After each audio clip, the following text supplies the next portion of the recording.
Olá, meu nome é Giovana Spaderi Spessato, sou estudante do 8º período do curso de Bacharelado em Física da UFPR, e o meu projeto de iniciação científica, sob orientação do professor Thiago e coordenação do professor Viana, se chama Computação Científica de Alto Desempenho em Pesquisa de Dinâmica Não Linear e Aplicações Físicas. Então, a demanda por cálculos, principalmente na época da Segunda Guerra Mundial, impulsionou o desenvolvimento dos computadores eletrônicos. E assim, cálculos mais complexos e demorados começaram a ser resolvidos por computadores de um modo muito mais eficiente. A tecnologia, atualmente, é aliada nos mais diversos setores da sociedade, inclusive no meio acadêmico, social e econômico. Na parte de sistemas dinâmicos em si, o teorema da recorrência de Poincaré, que afirma que certos sistemas retornarão aos seus estados iniciais ou muito próximos em um tempo finito, também, nesse caso, a tecnologia tem sido muito importante, né? Porque daí permite que se estudem esses sistemas e a teoria numericamente. A matriz de recorrência é uma ferramenta também de extrema importância, que é calculada dessa forma, né, que aparece ali na tela. Então, é uma função de grau, cujo argumento é o limiar de recorrência epsilon menos a distância entre dois pontos numa série temporal, né, xi menos xj. E aí retorna 1 se esses pontos recorrem e 0 se esses pontos não recorrem. Aí aqui estão os exemplos dos microestados para n igual a 2, que são basicamente pedacinhos da matriz de recorrência e são todas as configurações possíveis. A entropia sobre os microestados é calculada da seguinte forma, né? Menos o somatório sobre todos os microestados de Pln de P, onde Pi é a probabilidade associada ao microestado I, que é basicamente o número de vezes que esse microestado aparece em n/amostras.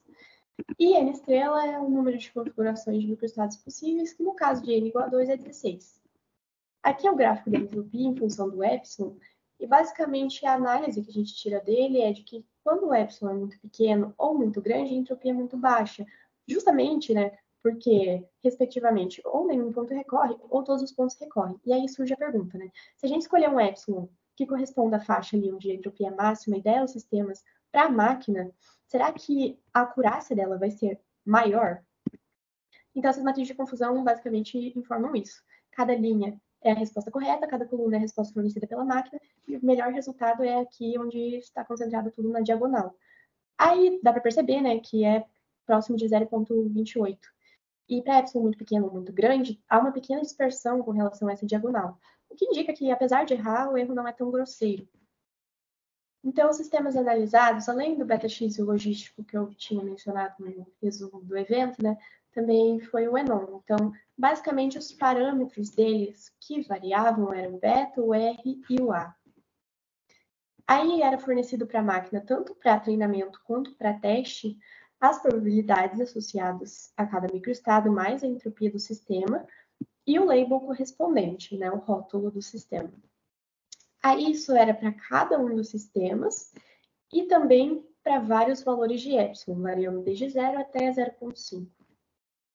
A arquitetura da rede era de multilayer perceptron, então basicamente tem uma camada de entrada, uma ou mais camadas ocultas e uma camada de saída. Ela é caracterizada por um alto grau de conectividade e o treinamento é supervisionado. Então, basicamente, o processo da rede é da seguinte forma, né?